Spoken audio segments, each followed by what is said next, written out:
يسرني أن أرحب بالدكتور مفضي العنزي.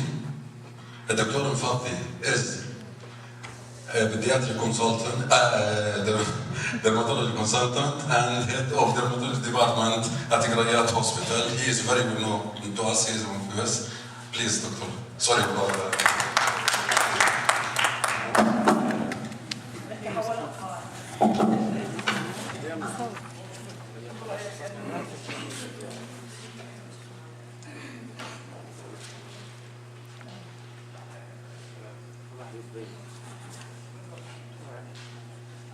السلام عليكم ورحمة الله وبركاته.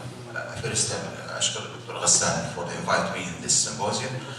Today will become في كلمة قبل شوي قالت حلوة، شايفين وسالمين إن شاء الله.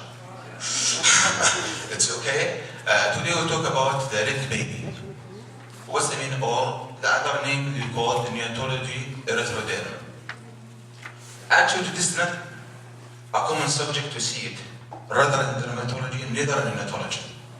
But it's a rare, serious, and take time to diagnose. It's not easy to diagnose. It can sometimes take up to 2 to 3 years to reach the final diagnosis.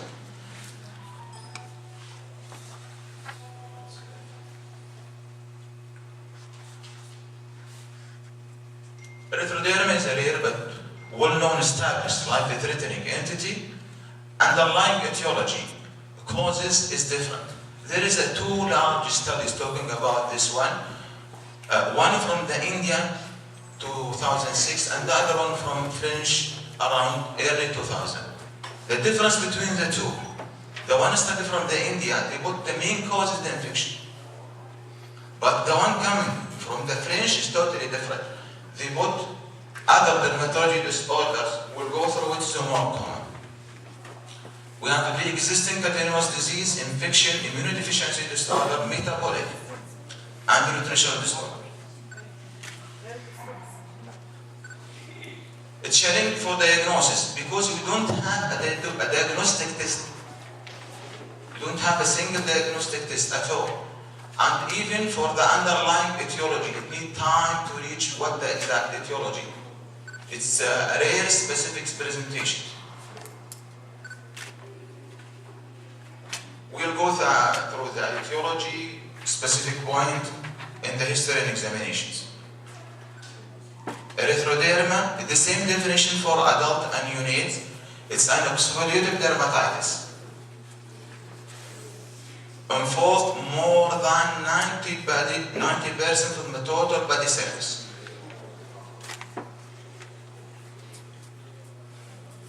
Etiology will go through this one. Infectious, immunologicals, ichthyosiforms, inflammatory disorder, metabolics, and still there is many other very rare. Mortality is very high. It's reached up to 16 to 26% because what's the underlying etiology, and it will take time to reach the diagnosis. And we don't have optimum diagnostic test. The average time for diagnosis is reported up to 3 to 11 months. In up to 10% of the patient, they take 3 to 5 years. The important here to document what the exact presentation, and you have a file. If you can keep a photo for the baby and go back to that photo, you can reach a diagnosis. But we are unlucky, we don't have this in our areas. We will go through the most common things, we know it, but it's rare to have it. Eczematous one, the eczematous dermatitis. It's very rare to have erythroderma in neonates, but usually it starts at age of 2 to 3 months. It's coming mostly as a vesiculars, exudative nature, usually present in the face, cheeks, and exfoliatives, sparing the nappy area. This is the one for the rare entity for atopic dermatitis. See how much the exfoliation. It affects the scalp, hairs extend to this area. The other one is infantile seborrheic dermatitis. We usually have a scaling and yellowish scaling around the eye pores, very irregular area and the nappy area. But it's interesting to know 15% of the infantile seborrheic dermatitis after 1 or 2 years become a classic one for atopic dermatitis. You can see. And with nappy area involvement. Ichthyosis or disorder of keratinizations. The first entity will go to the ichthyosis. It's multiple names called the non-bullous congenital ichthyosiform erythroderma. Usually have a colloidal baby, colloidal membrane at a birth. The difficult, you need to come clear in the history. Ask the neonatologist, is this the baby? It's normal, there is a colloidal or not. Then sometimes you face, nobody can give you a clear answers.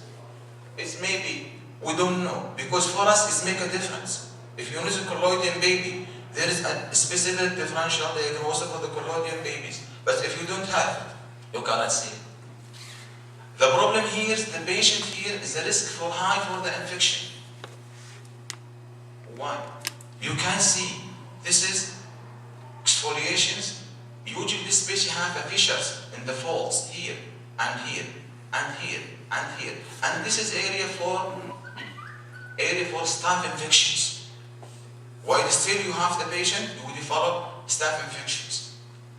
The here very important to know something. We advise the people in the unit, don't use a container for a petroleum gel because you will need more contaminations. Try to use a tube for single patients.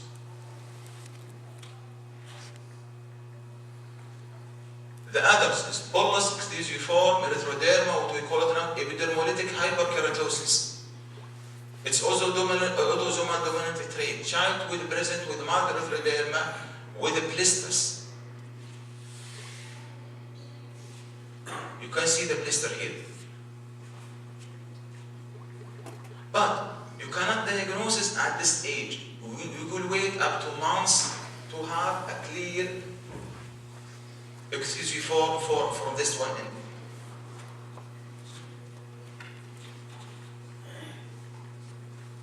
Netherton syndrome, it's a triad. It usually takes 3 to 5 years to reach a diagnosis for this one. Yes, erythroderma, but you need a good follow-up. You have a triad, ichthyosis linearis cell complex with variable erythroderma, trachorexia nodosa with atopy.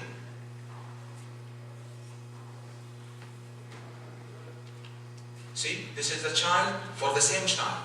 This is we able to diagnose him almost at age of 5 or 6 years.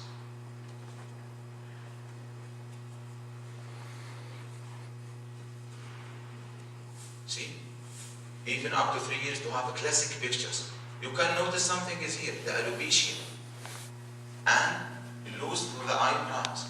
The interesting here, if you suspected this disease, you need to take variables, we got a repeated test for microscopic examination for the hair shaft. You will do it at a baseline, after 3 months, then after 6 months, then maybe you will have this one. Trachorexia invaginalis. Or you can see what is called ichthyosis linearis cell complex, double age scaling.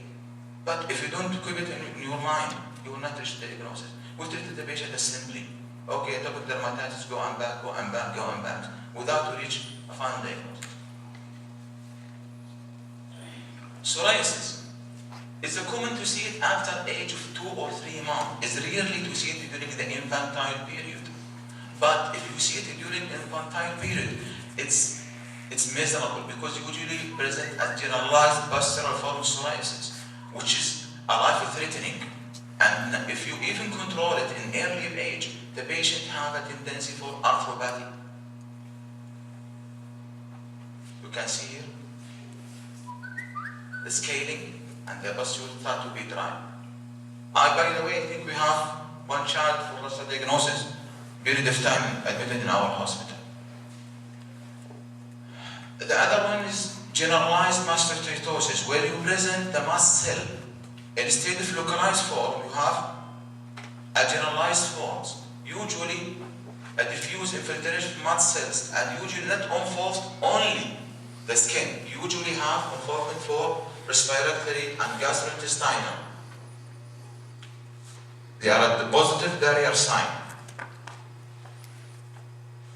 You can see here, this is the generalized form of mastocytosis. Okay? And this is the erythrodermic here. The message here, don't try to repeat, do a diarrheal test if you suspect it. Do it once by rubbing. Don't repeat it. Because if you repeat it, you will enhance mast cell degranulation. Then you maybe have a life-threatening, because you usually have gastro and respiratory involvement. Infection, you have staphylococcus cold skin syndrome. It's caused by the staph areas, by the toxins. Usually develop progressive to erythroderma with skin tenderness. Nikolsky sign is positive.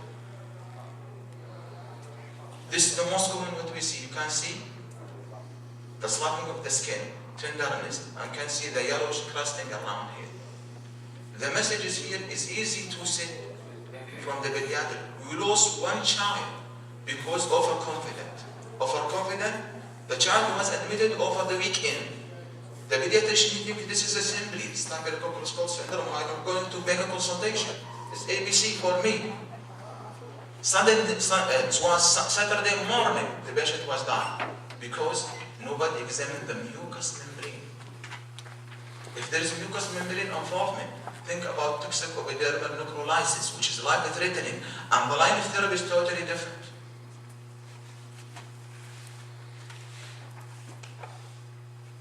The other one is toxic shock syndrome, congenital candidiasis from the infection through the vagina.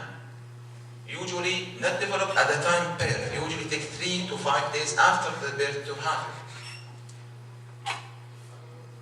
See the discrete pustules all over the body. We are called for this patient, like this patient, not exact. One of our colleagues, they think this is the simply this is an eczema. I will apply steroid. When he applies steroid, he masking the pictures. Still the patient for 1 week. Why is not responding? Come back just to stop steroid and start topical. For 1 or 2 days, it resolves. Misuse of light treatment can be a difficult diagnosis. Immunodeficiency. We talk about only the one entity of the combined immunodeficiency, common syndromes. During my working for last 5 years, we diagnosed 3 cases in the Qurriat hospital. I received a consultation 1 month back from Tabarjal over the night. You have a red baby from Dr. Naim. What shall I do? He alopecia. Then I asked him, okay, just give me a picture for the baby. I saw it. Just repeat ask a history, any history for the family. He said, no. As usual, just ask him, do CBC and give me the feedback for his uniphilia. Have his uniphilia or no? Then have his uniphilia. And the message come back. The family have lost 1 baby with the same presentation.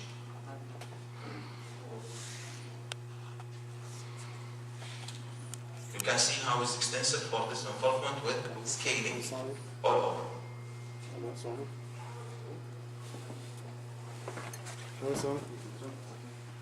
Graft versus host reaction. You can see if the tertiary host works for the mothers with morbilliform eruption, progressive erythroderma and sloughing. Metabolic and nutritional disorders. Acute dermatitis enteropathica due to the zinc deficiency. You have psoriasiform lesions, periorficials. But at what time you think this start to have these symptoms? Depend. Are this baby breastfeeding or the bottle feeding? For the bottle feeding baby usually is earlier presentation. If that breastfeeding usually at age of 6 months with diarrhea, paratothrine, and photophobia.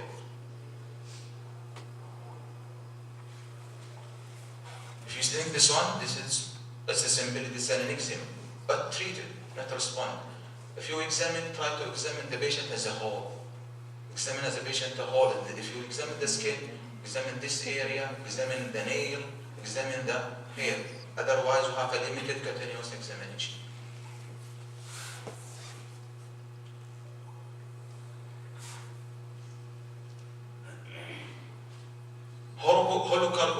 Holocarboxylase synthetase deficiency. I think we have 1 or 2 cases from this one in our hospital during the last 3 years. With erythroderma, alopecia, and candidiasis with ketosis. I think we lost the 2 babies. Biotin deficiency give almost the same pictures for the acrodermatopathic plus hypotonia with the seizure disorders. Also, we have in our area biotin deficiency. We see minimum during the last 3-5 years. We see 3 or 4 cases. Still, that we put. If you have a study, maybe have a different etiology. Maybe in the other area of metabolic. Metabolic in our area still have a top differential diagnosis.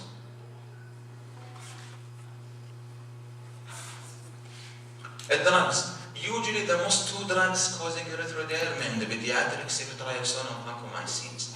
The other usually less. But many drugs always ask about the herbal medicine. Herbal medicine, we don't know what's the content. We're not reached. We see a lot of patients with very severe complications with the herbal medicine. This is, you will go past easily. This is the cascade to reach a diagnosis. Who have interest to go with the blister or the collodion baby. If the collodion baby have ESC or ichthyosis, otherwise you will go this disease if you have like these algorithms in the immunology department.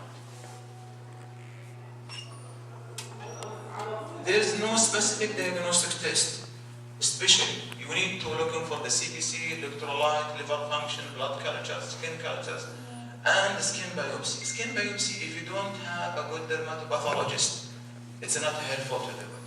Because if you send it to the common pathologist, he will not give you specific diagnosis.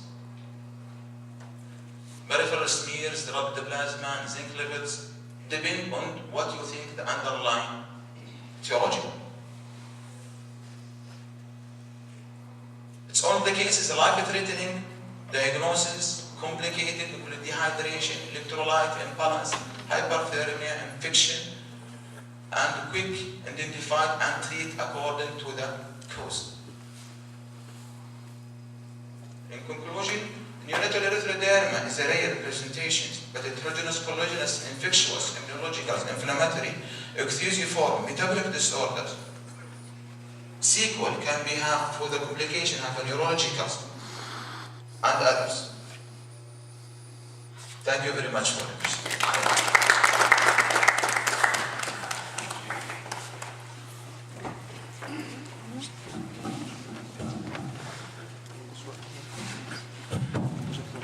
Thank you very much. I'd like to introduce next speaker, Dr.